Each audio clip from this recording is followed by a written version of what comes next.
In the remote village of Ust-Kamchatsk, nestled between the rugged mountains and the frigid sea, life ebbed and flowed like the tides.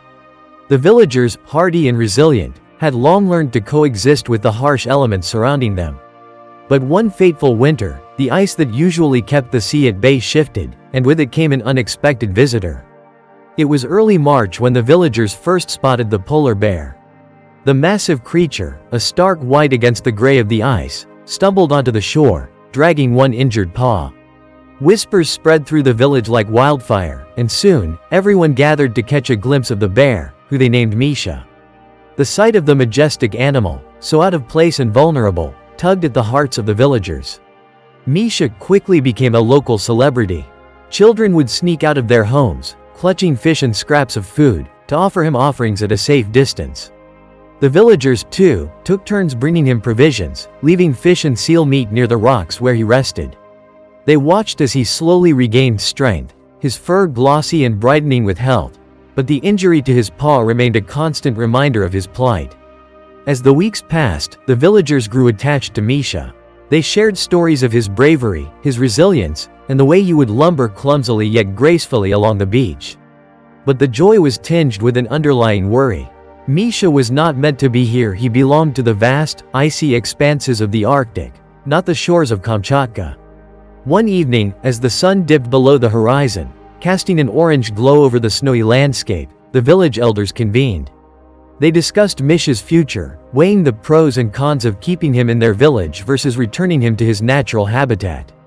The decision weighed heavily on their hearts, but they knew what was right. Misha could not survive in these warmer conditions. He needed the ice and the hunt to thrive. With the authorities' support, an aerial rescue operation was organized. A helicopter would arrive the next morning to transport Misha back to the Arctic. The villagers, though saddened by the thought of saying goodbye, understood the necessity of the mission. They prepared a special cage for Misha, ensuring it was large enough for him to move comfortably but secure enough to keep him safe during the flight.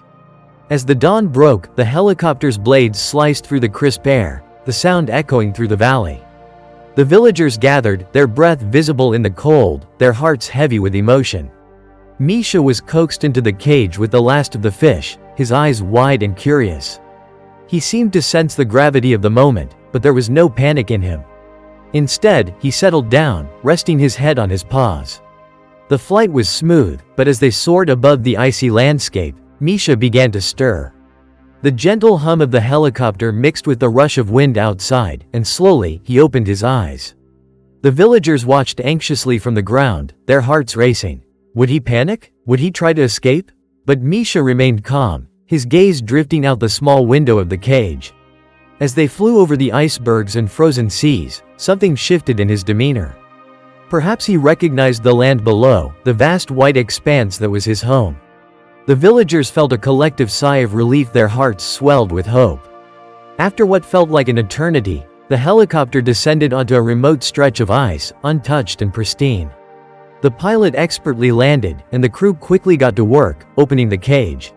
Misha stepped out, hesitating for just a moment. The villagers, watching from a distance, held their breath. Would he run? Would he turn back to them? But Misha took a tentative step forward, then another, before breaking into a lumbering run across the ice.